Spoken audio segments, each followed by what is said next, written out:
It never fails. Someone always asks me, "Hey Heather, what about?" And honestly, that's where the best conversations begin. I'm Heather Shaw, certified functional nutrition coach and Pilates educator. After walking through my own wellness journey, found weight loss, I now light the path through my program, The Plan, complete with protein-forward recipes, hormone know-how, and a lifestyle for longevity. This is the Exquisite House Pilates and Wellness podcast. Hey Heather, what about? We're diving into all things movement, menopause, metabolism, and more, especially the stuff no one warned us about. I tell it like it is, but always with a wink and a hug. No perfection required, just consistency, curiosity, and better questions. Served up with a side of sass. Well, hey, I am so excited to have this conversation because this is one of my favorite things. You know, I love to look 12. That's my joke. But the reality is that I am of a certain age, of a certain generation, and those of us in my generation, we do not take aging lying down. So we have the amazing certified nurse practitioner, Miss Stephanie Ramirez, with us today. She is from Jolie Aesthetics here in Midlothian in the Richmond area of Virginia, and we are going to be talking all things aging, but from an aesthetic standpoint. So we're going to talk a little jab and stab. We're going to talk laser. We're going to talk about why we do or don't want certain things and what are the best things to treat us. Stephanie is originally from Connecticut. She moved to the Richmond area in her high school years with family, and then she was a travel nurse for a number of years after her education, and she has been back here for about 6 years. She is the chief operating officer and lead injector with Jolie Aesthetics, and so we're excited to have you. Tell us a little bit about, we talked just briefly about your background. Is there anything else we need to fill in there to kind of help our viewers and listeners? Yeah, absolutely. So I love to take the holistic approach to aesthetic medicine. I also love to say I am Puerto Rican. Shout out to my Boricuas and all my black and brown girlies. So that it's also our world too that can get aesthetics. Another thing about me, huge animal lover, love my dog Lulu. I've had her for 8 years. She travel nursed with me all over the place, went through NP school with me, has gone through relationships, all kinds of things. So love my Lulu. I'm really big on my family. I live in a little compound with my family. It's me, my parents next door, my grandparents behind me. So that was another reason why I moved back to Virginia, to be closer, help take care of family. So yeah, it's a little bit about me. I've also done training all over the country. I've gone to LA with a big injector back there. I've also done training with Wasim and Injector Bunny and Nova, Virginia Beach with Antidote Aesthetics. And yeah, I love to continue my education and give the best to my patients. Love that. That is where it's at. And I love, of course, I'm an LA girl, so I love that you trained in LA. I'm dying to know who you trained with. One of my favorite gals was a gal who was out of Pasadena, and she was kind of my first deep dive into aesthetics when I was out there. And I'm like, if I ever did anything, I would go see her. So I love. Trained with Janelle, the injector out there in LA, who's also in Santa Monica and just opened up her third location in Vegas. Amazing. I love that. So we're talking and really geared towards on this podcast to women of a certain age, kind of my age, sort of that elder millennial up to boomer generation. And we know, like I know when I look in the mirror what I want to have fixed, but what is the most common thing that people come in and say to you in my kind of demographic that we're looking at? Yeah, absolutely. So a lot of my millennial to boomers, the first thing that they'll always come to me about, they'll just go like this. So they always want to talk to me about their nasal labial folds. It'll be like this line right here and their neck. Yep. So a couple of things. We are done with the past of just filling in your nasal labial folds. There are so many things that we can go about that. For example, not only do I not just fill your nasolabial folds, I look at your face as a whole, right? Mhm. Are you having loss of volume in your cheeks? You start to lose that fat pad as the years go by. Have you Right. lost collagen, right? So is it something that we need to fill with filler or work with collagen using microneedling, biostimulators like Sculptra, Radiesse, things like Mhm. that? We need to do facial balancing. We're also done in the past where we just fill one area. So I like to look at the face as a whole. Did you have temple hollowing, right? That Mhm. pulling from here, because everyone does this to me. I want this. And I'm like, Right. okay, that's a facelift. That is above my pay grade. Um, so I look, do we have that temple hollowing? Do you need that lateral cheek, right? Yeah. Do we need a little bit of a jawline to pull back so you do have less of a nasolabial fold? So that's kind of where I start first with that age group. Mhm. Honestly, 35 and up is always focusing. I mean, even I have a little bit of it. It's very common. So that's the number one thing I get from my women for nasolabial folds in that age group. Okay. And then second is going to be your neck. Yes. Um, and there's a couple of things you can do with your neck. It's now FDA approved to do neurotoxin or Botox to Mhm. your neck. Mhm. That is something that you have to keep up with every 3 to 4 months with a large amount of tox, normally anywhere between 20 to 40 for that Yep. neck, which can be costly over time, right? Yes. So we always like to look at everything as a budget, what's going to benefit you, and how bad is this neck, right? So is it something that we can treat with microneedling? And microneedling is going to help with collagen production. Is this machine that we Yeah. use that people call either skin pen, doctor pen with needles on it? And what it does is essentially after we numb the area, causing poking little holes that's Yes. going to produce new collagen. It's going to do wound healing, and everything like that. So it's supposed to bring up more collagen production to that area to help with those fine lines, texture, wrinkles. Second option would be, or third after tox and microneedling will be biostimulators. Again, biostimulators are going to help produce new collagen. This is something you don't have to do as frequently. I always tell Mhm. people you'll do it 1 or 2 times the first year, and then after that, it could be yearly. And that's going to help bring volume to that area, produce more collagen. That's going to be a more man-made natural approach for your neck. Mhm. And that's something you can add along with microneedling. And then something as simple as adding a retinol or tretinoin, or my favorite is going to be Techno Neck by Skin Better. And these are things Mhm. that are cause longevity. So things that you can use long-term wise that are actually going to last you. And Um, those are topical versus injection. Okay. So, Correct.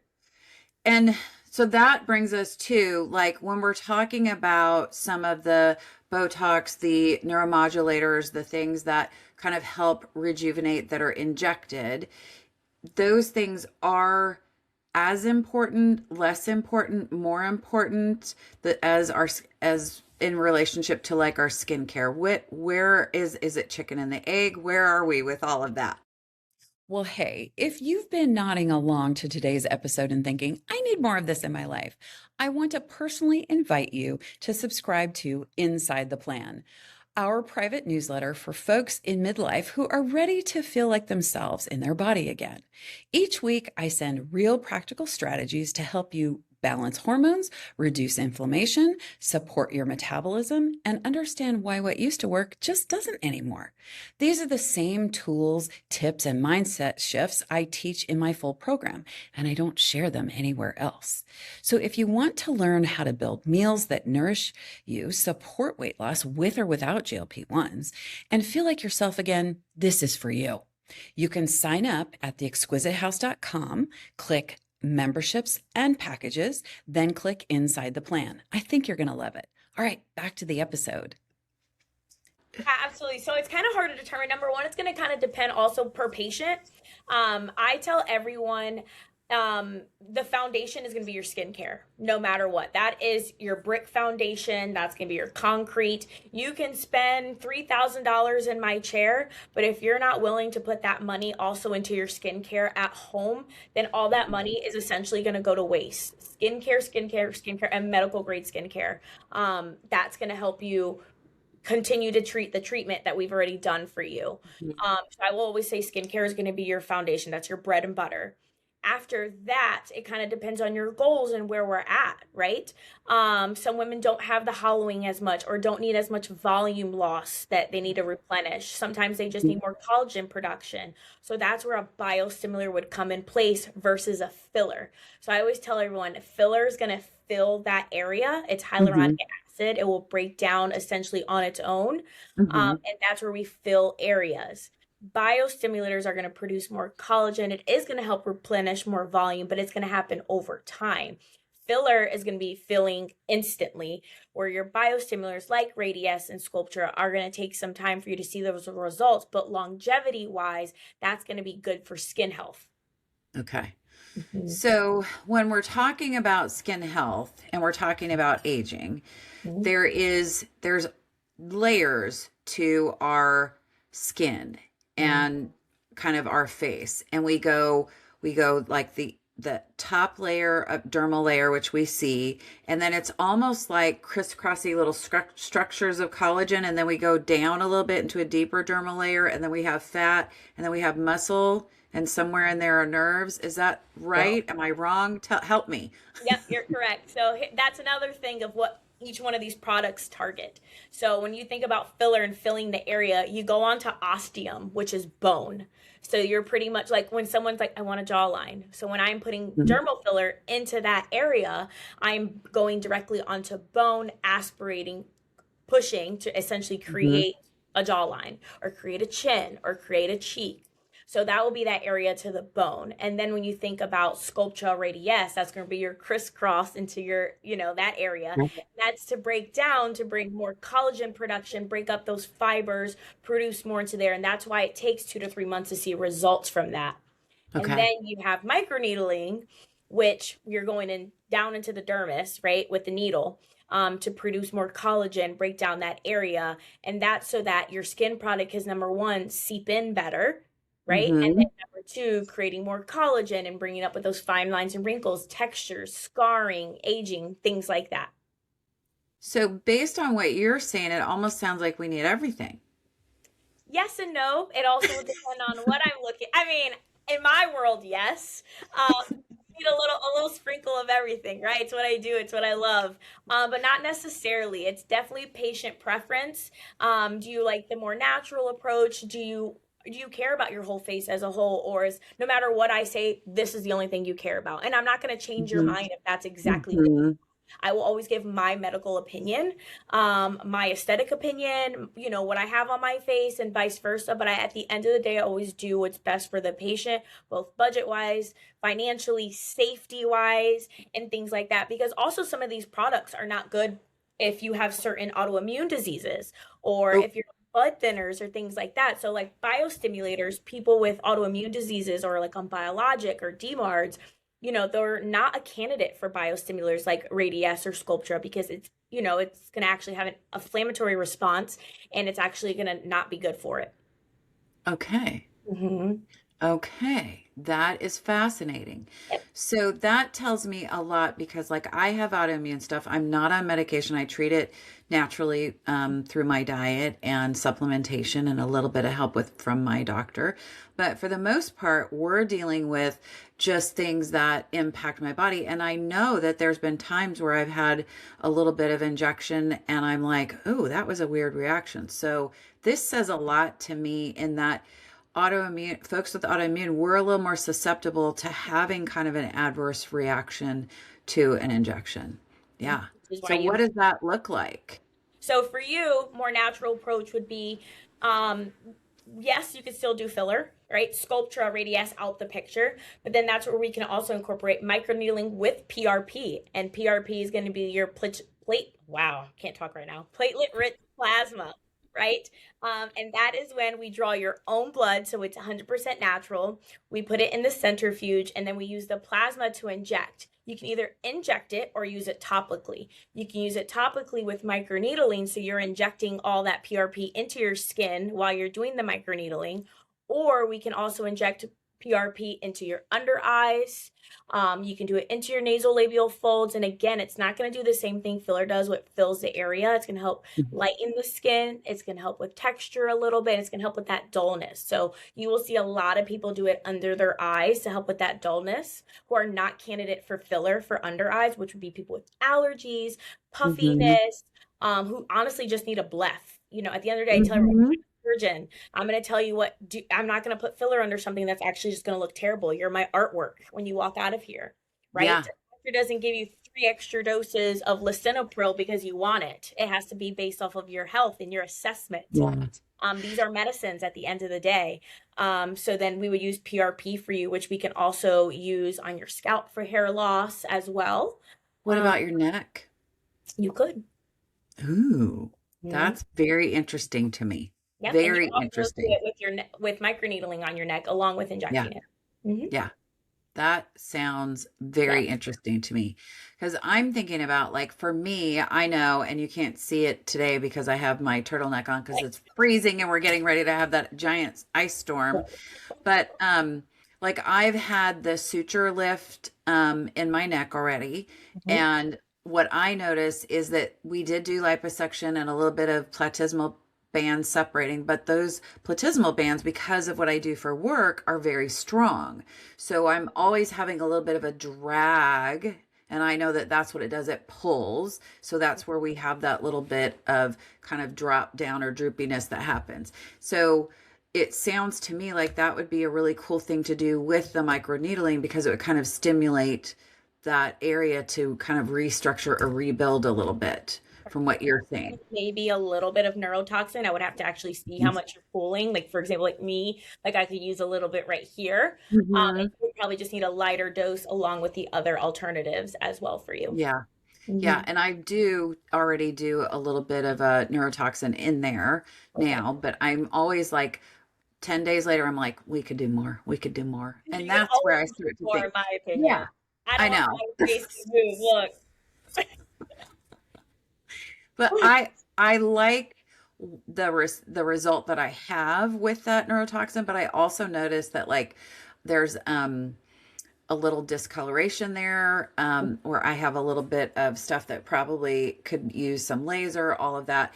And those are the things that we probably want to talk about too now, is when we're talking about skin health, we've talked about how to kind of help support the structure. We've talked about good skin care, but let's talk about how do we address some of those discolorations, age spots, wisdom spots, all those little things that happen as we start to get older and kind of creep up on the skin. Yeah, so a couple of options. So number one, you can do chemical peels, right? Both aesthetic providers, RNs, NPs, PAs, MDs, and master estheticians could do chemical peels. There's a range of chemical peels, and there's not a certain one that I can tell you until you're underneath in our chair. We have a full assessment. We look at your Fitzpatrick. We look at your goals, because we have some that are for brightening. We have some for scarring, and overall texture. So chemical peel will be one of them for hyperpigmentation, dullness, aging spots, things like that. Number two, microneedling. Number three, there's a range of skincare products that we use. Anything that's brightening from Zoe, intense from Skin Better, something as simple as a retinol from any of our medical grade skincare. There's also brightening treatments from Epicutis, which is a very natural skin friendly brand.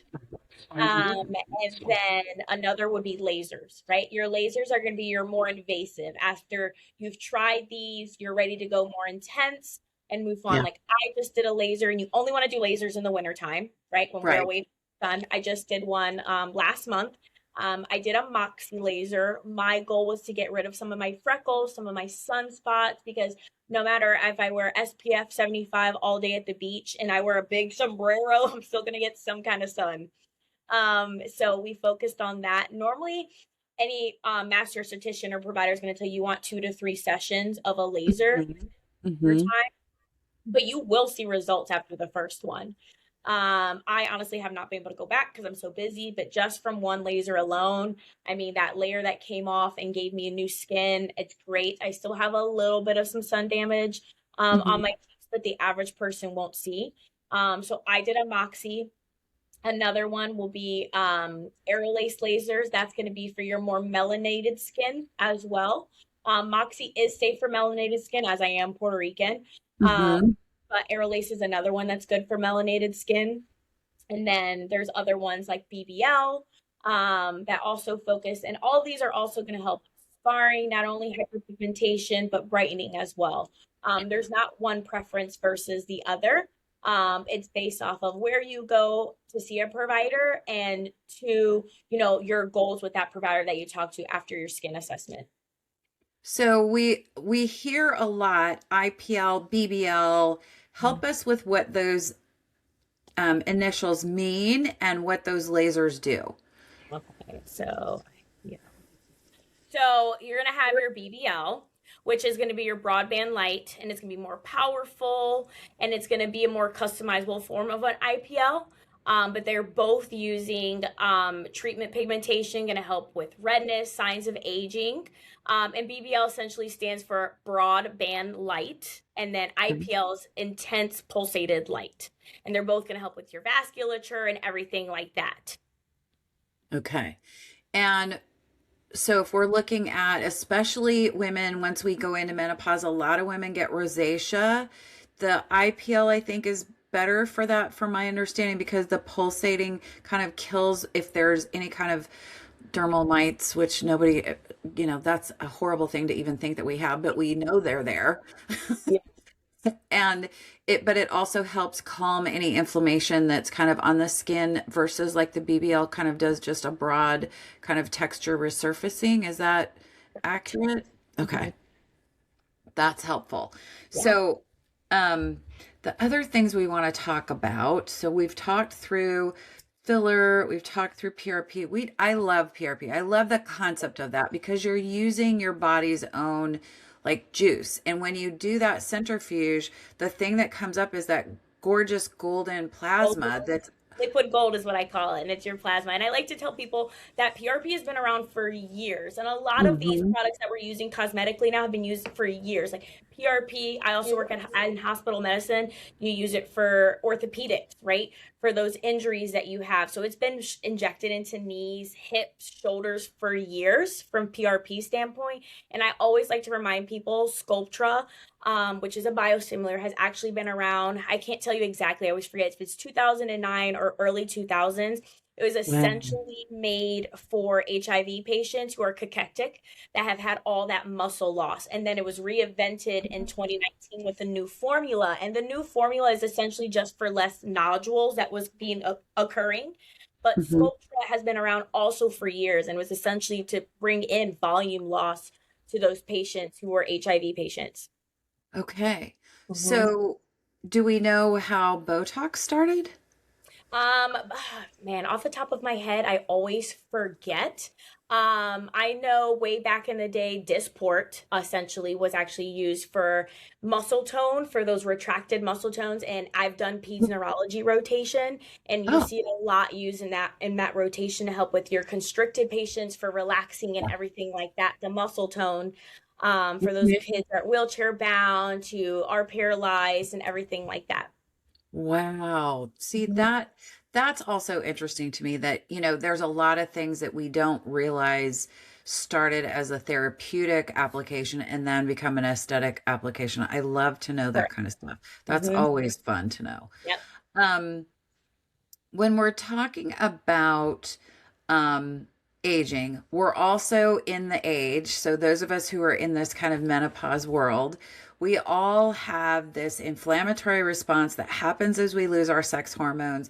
Our bodies pack on weight, we get insulin resistant, all of this. And then we all figure out, oh my gosh, the GLP-1 will save my life, along with a little hormone replacement. Yep. And we go there, we lose our weight, and then we suddenly have all this laxity of skin. And I always say, because of my functional nutrition coaching, eat your protein, do your exercise, make the lifestyle changes that will help with all of that. But there still is going to be a little bit of laxity of the skin. What's the best way to handle that? So depending on where you're having that laxity, a lot of times my patients will have it in their face, and that's where we start talking about facial balancing. That's when we do a combination of filler and biostimulators like Sculptra and Radiesse. On certain areas like the hands as you age, things like that. You can also do biostimulators as well, especially that thinning of the skin. Things that you can also do, you can also, resistance bands, of course. You're an exercise coach, fitness coach, you know this.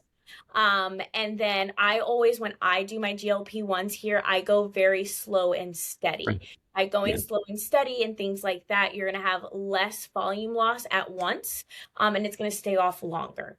Yeah, we offer GLP-1 weight loss in our nutritional program as well. That's nurse supervised, nurse practitioner. I cannot talk either today. It's the storm is like it's all that. Yeah, so it's a Friday thing.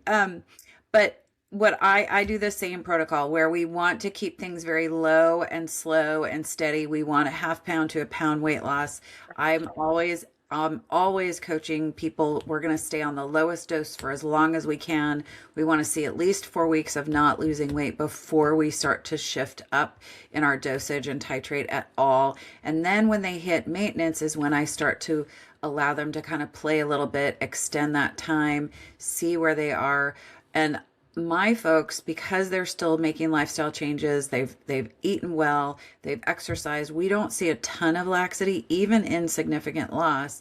But I mean, when you're losing 50 to 100 pounds, you're going to have some loose skin. It's impossible.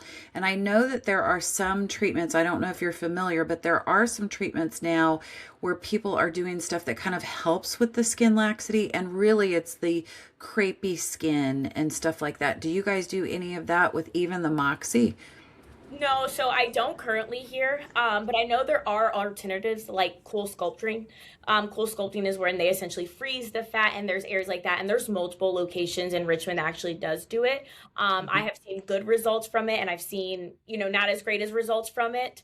But it's kind of going to be patient preference based off of the assessment, things like that. And then, of course, some patients who do lose 200, 300 pounds at a time, that's when it's just like, hey, as much as I would love to give you all these alternatives, your alternative is going to be plastics. And Yeah. there is so many amazing plastic surgeons around here that do an excellent job of that. Dr. Reddy, plastic surgery. She's our favorite. Yeah, She's our absolutely amazing. Her befores and afters. I'm ready to have I know. and I'm not even pregnant yet, so she can do my mommy makeover. Yep. She's absolutely anybody who needs a blef that I can't treat, anybody who needs anything done that I'm like, I'm sorry, you need a surgeon. Right. She's absolutely amazing. I've never personally gotten work done by her, but all my friends, everybody around My here. bestie did. Yep. Just her personality alone, her bedside manner. I mean, she's just a great human and she's a great, Yes. so I send everybody to her. Me too. Me too. Yeah. So my bestie and I went on our GLP-1 together, of course, during the end of the COVID situation when it all started buzzing up. And she lost 100 pounds. And so Dr. Reddy did an amazing job on her. She did a phenomenal, I mean, the girl has curves like she's never had curves. No, that's why I'm like, I can't wait to have these babies that I haven't even started yet because she's going to snatch me up. Yes. And you're right. And she's doing some really progressive work in that a lot of drainless tummy tucks and things. And her chest work is amazing. I love her arm work, which is incredible. I have not seen. We're very lucky to have that in Richmond because a lot of us go to Miami for that. And so, I mean, yeah, she's absolutely amazing. Yeah. Yeah. Mhm. I know. Big shout out to Dr. Reddy. And she's right Absolutely. around the corner from both of us. Yep, she is. And I tell everybody. Yeah, I do too. I love that. I really appreciate that you're very honest with your patients about where the limitation is on the aesthetic application, because I think that is really helpful in managing expectations. And I also think what you said about having that holistic approach is important, because really what we're starting to see and what we talked about before we got on today was that there is a trend towards a more natural kind of look to how things are going. So we're not seeing so much of the duck lips and all the different kind of overly done stuff. So where is the trend right now? So I'm gonna be honest, the trend is kind of everywhere right now. Like, yes, everyone's wanting the more natural approach, but there's still the few girlies that want the big lips. And that's when I sit them down and we look at everything as a whole. Like, sit down. I want you to look at your chin to lip ratio. Your lips Hmm. should never overpower your chin. So before you want me to put any more filler in your lips, we need to balance your lower face. At the end of the day, this is a medicine. We can't just keep pushing into this area. That's how migration happens. That's how complications can happen. The more filler you put, the more at risk you are of an occlusion and of, it migrating, and it going to places you don't want it to go. So I think a lot of providers now, or essentially I know I do, and a lot of people around will make sure that, I tell everyone, you're my artwork at the end of the day. I want you to walk around looking your best, looking your greatest, not to where you look fake. That's not the approach anymore. The Yeah. natural approach is where it's at. I mean, being natural is beautiful. I mean, and I want you to feel happy without makeup or with makeup. So I mean, it's just, a conversation you have with your patients and having that open rapport. It is, a plan that we come up with together. And sometimes it may not align, and that's okay. I might not be the injector for you, or you might not be the patient for me. So it's really good to have that open communication of goals and expectations and, what Yeah. is going to happen and things like that. Yeah, I love that. I think that's so important because I think too often people are apprehensive to do this type of procedure because they're concerned because they've seen, I mean, we've all watched Botch. That is so much fun. Yeah. Get on TikTok a little too long. Right. And but I think it's really important to know that like if someone's concerned, there is a gentler, softer, more natural approach. Like when we talked before we got on, we talked about I've had lip filler. Currently, all I have is a little bit of tox at the top lip to lift my upper lip, and I don't feel like I'm missing anything Mhm. other than, I would love for my lip to be fuller, but you're saying, what you said is very true that we get to a place where we start to look unnatural, and I don't mind having a little bit of fullness, but I don't want to be able to not drink out of a straw or, look like a real housewife. Yeah.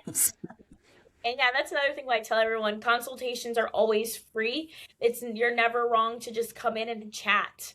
I love to make new friends always. And I always like to get to know people in the community, but it's just a conversation to have. And it's a judgment-free zone, honesty. And it's such a beautiful thing to have people sit in my chair and become vulnerable with me. And I Hmm. think it's such a beautiful thing as an aesthetic provider that I get that opportunity for someone to be vulnerable with me and then help them reach their goals or help them fix their insecurity. Even though it might not be an insecurity for me when I look at them, it's different for somebody else. Yeah. I always like to tell people I had lost about 25 pounds from just straight stress. And Mm. by the time I was 28, I had no fat pad in my temples. And luckily to filler and some Sculptra, I have temples again. So I tell everyone I don't look like Frankenstein anymore with a dented head. And if you ask all my loved ones, they're like, she's crazy. I have no idea what she's talking about. But every time I looked in the mirror, I felt Mhm. insecure because I had lost so much weight and I had lost that fat pad, which you'll never get back. It's gone. Yeah. So I was lucky enough to have that aesthetic procedure, to feel confident and happy again. So, and I want everyone else to feel like that no matter what it is, whether it's a little bit of lip filler, which is a little bit of cheek, which is, a little bit of tox here, anything to just make women feel comfortable, men and women, feel Yeah. confident and comfortable walking around in their own skin. And that just makes me so happy and joyful. I love that. Yeah. Is there an age limit or is there a time that's too young or too old to start doing some of these little helps? Yeah, so in my personal opinion, no. The younger we start, and so like my younger 20s girls, am I gonna fill them up with toxins like that? 99% probably not. It also depends on their lifestyle and genetics. I personally had to start Botox at 23 because I was a full-time ER nurse during COVID. And I Mm. worked at Chippenham Hospital and it aged me. But if you look Yeah. at a normal girly who has a business job, things like that, she might not need it. So other things to focus on is protecting that skin. So SPF, good skincare, starting a retinol, doing facials, maybe yearly microneedling instead of 2 or 3 times a year, like the normal, 30 plus. So that would be for my younger girls, looking at that as a whole. There's nothing wrong with them wanting a little bit of lips. Who doesn't like a nice juicy lip? But they're going to be more preventative and figuring out a game plan so they don't have those lines and their 30s and things like that.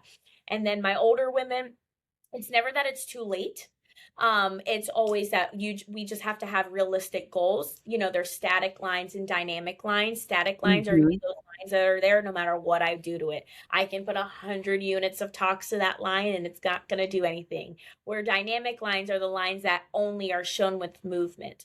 So it's just setting the standard, setting that goal with your patient, knowing that, hey, yes, we can start treatment in your 60s or your 70s, but just know there's some things that I can't turn around. But we can soften them and, of course, make you feel beautiful and soften it and then add all these regimens to it. But you're not going to look like you're 20.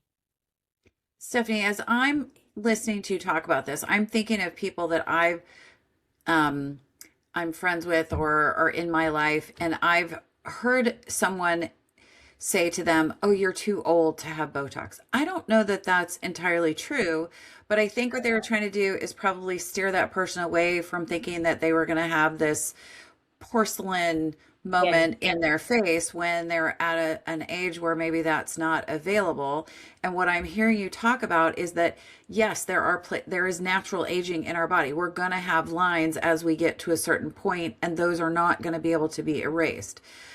Is there in that, with that idea in mind, is there a place where maybe like microneedling can soften some of that, or good skincare, or like a consistent um, facial routine? What does that look like? Yeah, so absolutely, like microneedling would be a great option to help soften those lines. Again, they can still do Botox, but it's going to be something that they have to, understand. And there's that standard and that, goal that it's going to not be like my forehead.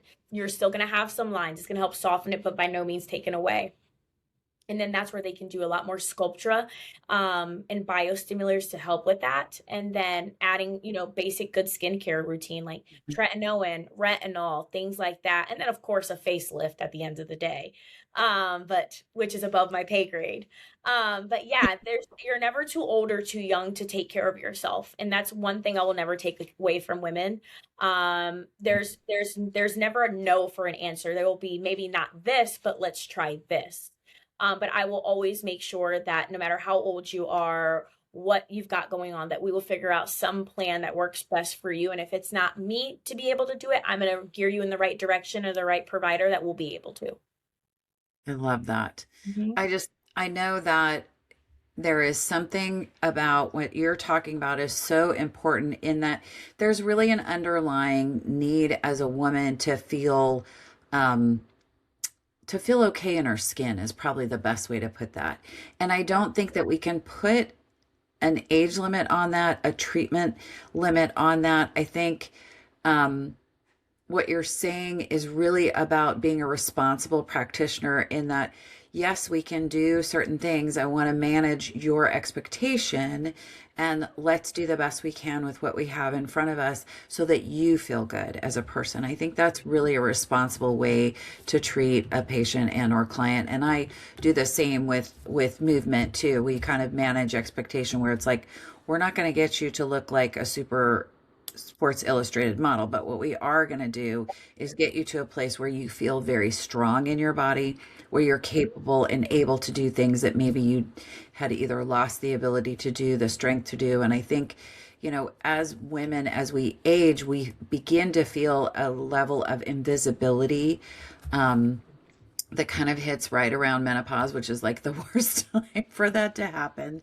And so I love that there's an avenue for people to begin to start to feel that confidence again, where, you know, maybe you're still called ma'am, especially here in the South, which for somebody in Angelino, I'm like, why are you even saying that word to me? But, I also know that like I say ma'am to people who I'm just like, just talking to now that I'm here and been integrated a little bit. But I think there's something really important about just helping women to feel that level of confidence in their own person. I think that's really special. Um, Help me with some of the myths that we hear in aesthetics. So, do you have any of those? a couple. Number one, that you're too young to start any treatment. Again, 23 years old and had to have a full face of Botox, and simply just because of how my face looked, not because of my age. So you're never too young for tox. It has to do with the assessment. Hmm. So I really don't like when I hear providers saying like, "Oh, she's too young." It's like, but have you looked at her? Let's look at her assessment. Does she have a lot of fine lines and wrinkles, or is it maybe she just needs skincare and some microneedling, more natural approach? Other myths are going to be that one syringe of filler is too much. I love to tell people that one syringe of filler is the size of a blueberry. So I have a lot of people be Oh, like, "Oh no, no, no! One syringe is too much," and I'm like, "But baby, it's just a blueberry. That's the only bit it is. If you put a blueberry right next to each other to a full syringe of filler and you squirt it out, it's the same size. wow. Not an organic huge blueberry, a regular size blueberry." Wow. That's not a lot of material at all. Correct. So that's why when I tell people, for example, like I have one syringe of filler here, one here, and then I have like two in my lips because I'm always very transparent. Actually, I think three now.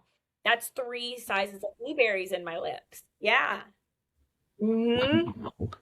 Yeah. So I know I do a little bit in my cheeks. I've done a little bit kind of here, just Shadowing. to, yes, just with the shadowing. And then we do a little bit in my temples now. We've only started doing that in the last year, but I Well, you're do know that like, it's made a difference. It's made a huge difference. And when I don't do that, like I've gone for a period of time where I've like gone like a year and not had anything, and then I'll be like, okay, it's time. I've gone too long. I can tell immediately, but I also know that there's there's a thought that sometimes that filler doesn't go away. So there's I want to say that it's almost like it's a rumor to me that when people go in and do plastic surgery, is there still filler there really? Or does it really absorb because it's hyaluronic acid, and doesn't our body make hyaluronic acid and so then it would absorb it? Help me with that. yeah, so I know there's a big like controversy right now. There was a picture of an MRI with all this filler on its face, and it was a big topic all over social media. So I will say it also depends on what filler you have, right? They all have different grades. They all have different, Vicross, things like that, and so they all break down differently. The filler I use on my lips would never be the same filler I use on your cheeks or your jawline. So I always like to tell everyone when we're working on your chin and your jawline, we're using a filler that's essentially mimicking bone. Okay. So that filler is going to be thicker. It's going to have long longevity. Those are normally fillers that do take 18 to 20 months to break down fully. That's the longevity Mhm. life. Everyone, it metabolizes different. So for example, my cheeks normally metabolize very quickly. So I always need to do cheek filler a lot more frequently, Mhm. despite it being a thick filler, but it also is patient preference. So that's why it's one of those things like you have to look at your patient as a whole. You need to Yeah. look, and over the last 10 years, filler has changed so much, even since I've gotten into it 4 years ago. Just the different ways of it. So like a big in the beginning, it was only Juvederm. Now you have so many Mhm. different ones. You have Restylane, you have RHA, you have, all these different ones. So those ones from the past would just stay longer.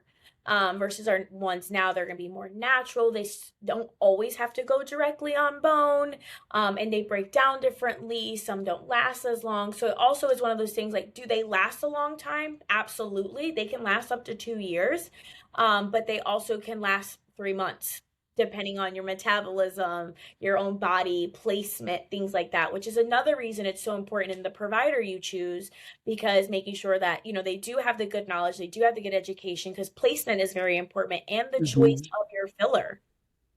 Okay.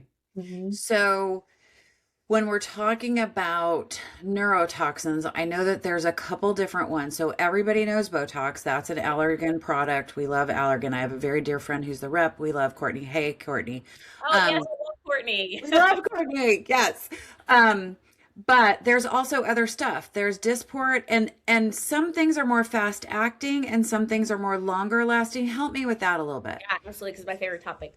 So there's Okay. Dysport. Dysport is gonna be different than the rest of the toxins, and the reason why is, I always tell people you need 3 times the amount of Dysport to equal 1 unit of Botox. Whoa. Dysport is gonna have a wider radiant, or diameter. where Tox is going to have a smaller diameter, meaning when you inject 1 unit of Dysport, it's going to be, wider than Botox would, essentially higher diameter. So I like to use Dysport, a lot more on larger foreheads, on traps, jawline, platysmal bands, things like that. Not that you can't use it anywhere, but it's mostly my preference for that area versus somebody who has a history of atosis, meaning an eyebrow drop. I essentially try to not use Dysport on them because it has that bigger spread. And if I put it even though where it's supposed to, it might spread and leak to this other area. So that's the difference between Dysport and the rest of them. But all the regular neurotoxins are going to be Botox, Jeuveau, Xeomin, Lativo.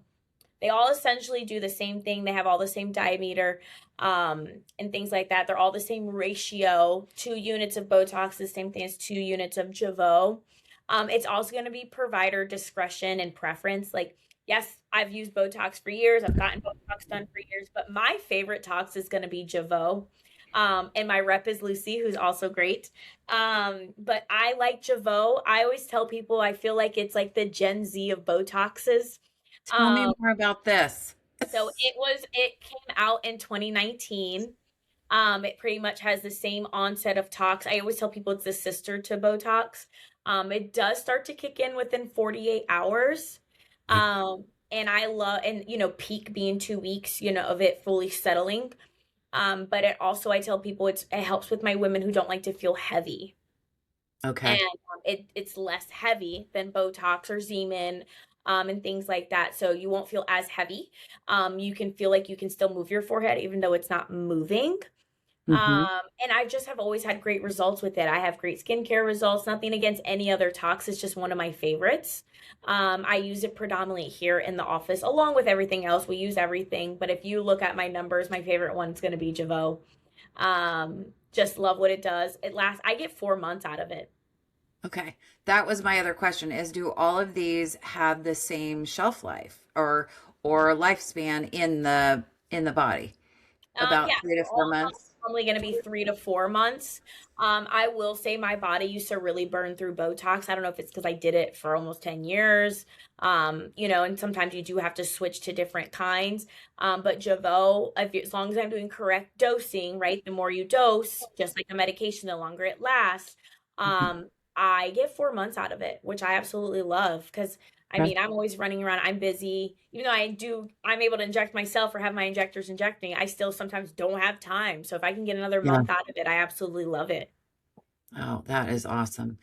And let's talk a little bit. You talked a little bit about metabolism. So that goes back a little bit to lifestyle. So if we have someone who, like me or someone else who is very fitness focused, their metabolism is going to be a little bit faster. Yep. And so does that person go through does their body metabolize their filler and their neuromodulator a little bit faster? So the filler is going to be a little iffy. It can, not as much as your tox though. You will burn through tox a lot quicker. If you're somebody who works out more, runs a lot more, sweats a lot more. So those are my people where they might not like to look frozen, but I'll go higher up on their dosing. So that way they might be a little frozen for 1 or 2 weeks, but once it starts to wear off, they'll be exactly where they want. So they have longer longevity. Okay. Yeah. So I'll and go higher dose for them. And that was a little bit of a leading question because I knew that was the answer, but I was glad that you said that because that's where we want to be. I think about like how much I don't go through stuff because like I don't do my forehead. I only do my one eyebrow because I have one muscle that's a little more lax than the other. We don't do the other eyebrow because I don't want to still be a little bit off and wonky doodle. But yeah, I just was thinking about like the people who are very active, they're going to have a little more of a challenge with kind of keeping that look. So I'm glad that it really is important. I think we can't emphasize enough what you're saying about really having a good understanding and being in front of a practitioner who knows exactly what to look at and say, what's your lifestyle like? What do you do? When I tell people what I do for work and I'm in front of them, they're like, you're going to last a month and a half. I'm like, no, I'm going to be okay. I'm going to be okay. Trust me. I've done this enough. And can you share a little bit about, some of the other kind of trending things that are coming online? Because I know there's some stuff that we sort of dabbled in. That is there anything that you see on the horizon that you're like, ooh, I can't wait to get into this? So PDGF, platelet-derived growth factor. That's going to be another. It's going to be Ooh. a man-made PRP. That's another great topical now to use for microneedling. It's going to help, with that collagen. It's going to help also. So especially my fair skin girlies or my hypersensitivity skin, it's going to Hmm. help 10 times more with that collagen production. It's going to help a lot more with that healing because microneedling can have you bloody and red for a day or two. You essentially feel sunburned. That's probably going to be the best thing that we use now topically for our microneedling, along with either PRP as well. But this is going to be, they say it's about 400 times more help with collagen production than micro. Wow. Wow. Is So, that available now? Not yet. yeah, It it is is available. available. Yeah, they're starting to do some studies to use it as injectable. Because off label, some injectors were using it as injectables, and then FDA got involved. And they're like, no, you can't do that. But it was giving us great results. Um, but in the eyes of the law, it Yeah. has to be studied and things like that. So I'm very excited to see PDGF be studied more and have studies to hopefully get some form of injectable of it, because the results we were seeing were absolutely phenomenal for under eye and things like that. So I am excited to see in the next, 4 to 5 years of studies to see what happens, because normally it takes that long. Yeah. So it's probably just starting clinical trials then. Yeah. Okay. So I'll be Yeah. excited to see what that does when That's we're actually exciting. actually allowed to inject it. I love that. Mhm. I'm trying to think. Let me see. We talked about, I think we talked about everything that we had on our list. We talked about lasers, and you talked a little bit. Can you talk a little bit as a wonderful Baniqua? Can you talk a little bit about melanated skin versus less melanated skin? Help us understand, because both can be treated well with aesthetics, but I want to be sensitive to that and be very inclusive, because I know that's really important, that people don't feel like, oh, well, my skin has more melanin in it, so I can't do this, this, and this. Help Yeah. us with clearing that up. Absolutely. So, I'm really big on letting you know all shapes, colors, size can, number one, get treatments. I know I grew up in the era where black and brown girlies don't get Botox and filler. We absolutely do. And absolutely a lot of my black and brown girlies are the ones that are like, I want more hydration in my lips. And I'm like, yes, even though we're born with big lips, let's do some more. You're never not a candidate until we talk about your medical history. That is the only thing that doesn't make you a candidate. Your ethnicity, your skin tone, anything like that does not make you a candidate. Not until we've gone through your medical history, everything like that. So that's going to be number one. Everyone, these treatments are for absolutely everybody: male, female, black, brown, Indian, all the things. Good. Um, so that's number one. I will say, depending on your ethnicity, your genetics and things like that will help me determine more what filler I'm using on you. Some are going to be a little bit thicker than others. We use hyperdilute radius as a biostimulator, but there's some patients who require a thicker filler, and that's where radius might be a better one for them as a filler, depending on their background, their ethnicity, things like that. And it's also very important to always tell your ethnicity to your provider, even if you're fair skinned. Like, for example, I am Puerto Rican. My dad's black skinned and my mom's white skinned. But sometimes my mom has blonde hair, green eyes, and is very fair. So when she gets treatments done, people sometimes just disregard it because they say, oh, last name Ramirez. Oh, she married into it, which she did, but Right. she's still Perez Boricua. Yeah. And my mom actually got burned with a laser from a medical provider who didn't ask her ethnicity and used the wrong Oh. kind of laser for her. And luckily, it was just on her Mm. foot. It was for scarring and things like that because she had had foot surgery, all things like that. But it was simply for the fact that they disregarded her background and asked her what she was. So that kind of laser could not be used on her skin. So it is very important to go to somebody who, again, sits you down and has that full assessment with you. And I'm so happy to see that that is happening now in today's world for education. Like when I do aesthetics classes, or when I actually spoke at Lotus esthetician's master esthetician class a couple months ago, and they do talk about all the Fitzpatricks and things like that. So, and my background for that is very important. And even our staff here at Jolie Aesthetics, we make sure like it's in our questionnaire, your Fitzpatrick. And then also, again, I ask them again, your background, things like that, because it's very important. Help our listeners understand what the Fitzpatrick is. So it's 1 through 5 or 6. I always forget because I always have a paper in front of me. I get to cheat. I'm not going to lie to you.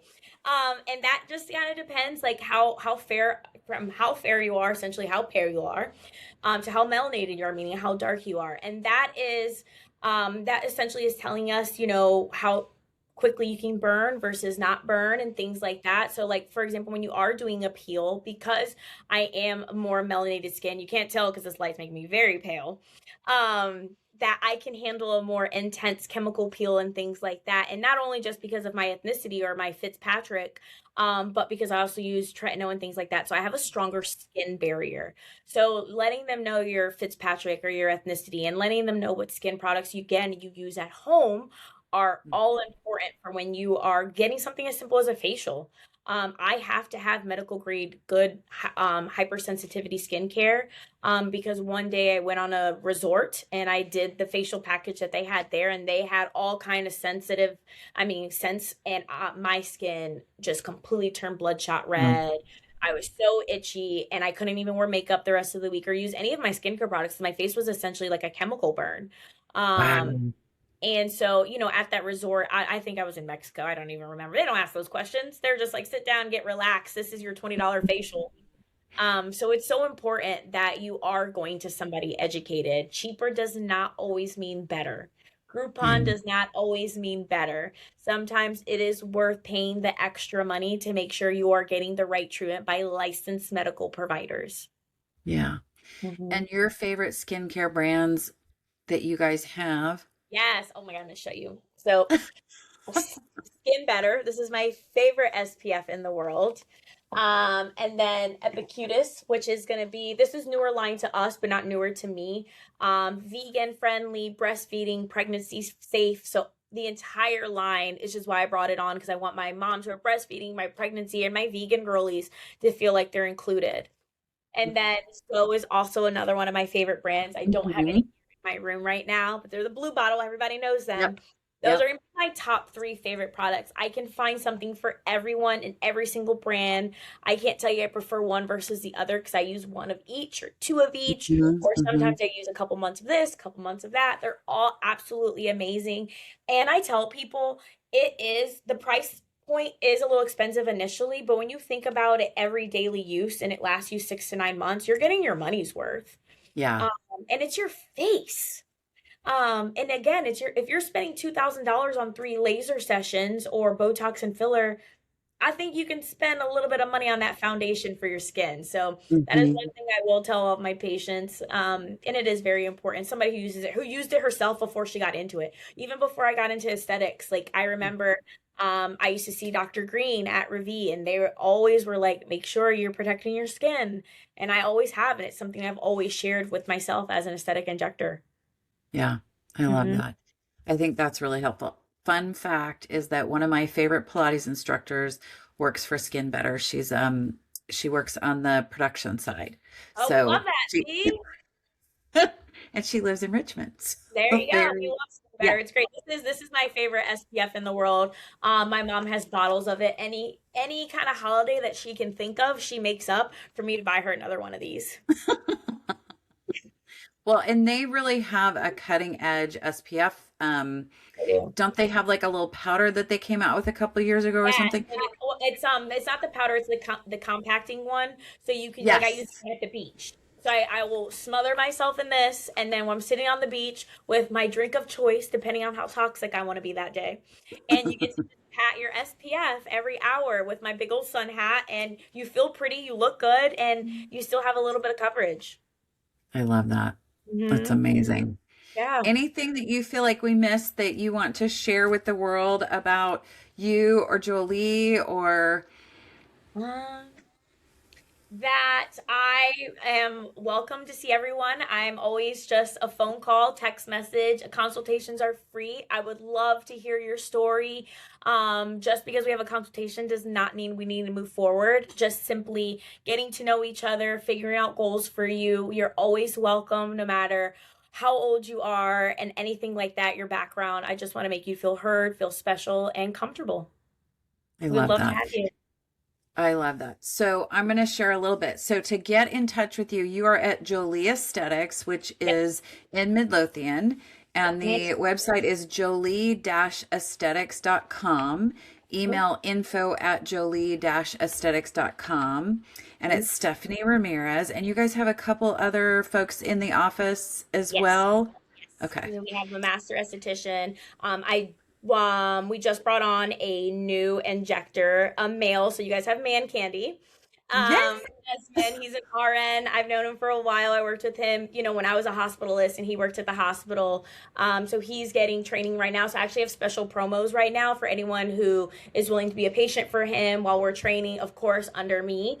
So they can reach out to me specifically to be a model for him at a set price. And his books will be opening up soon. So I'm really excited. We have a great crew here. I love everybody here. And everyone's welcome. Cool. I will be sure to put all of your contact info in the show notes, and we can also put that promo in the show notes for everybody. And Stephanie, this has been really helpful. I hope that our listeners and viewers were able to feel confident and learn some things today, and also know that they're never too young and never too old to feel good in their own skin. So absolutely. Thank you. Yep. And we will see you very soon. Thank you. Thank you. Thank you for listening and asking the question, hey, Heather, what about? I hope we inspired you to create a lifestyle for longevity. You deserve it. If something sparked a shift for you today, don't keep it to yourself. Pass it to a friend. Leave us a review to help others find us. Be sure to hit that follow button so you never miss a moment of real talk and real transformation. Ready to start your wellness journey? Visit theexquisitehouse.com to join us in the studio or learn more about The Plan, our signature program for nutrition, movement, and midlife transformation. And remember, keep asking questions. I'll be here with answers.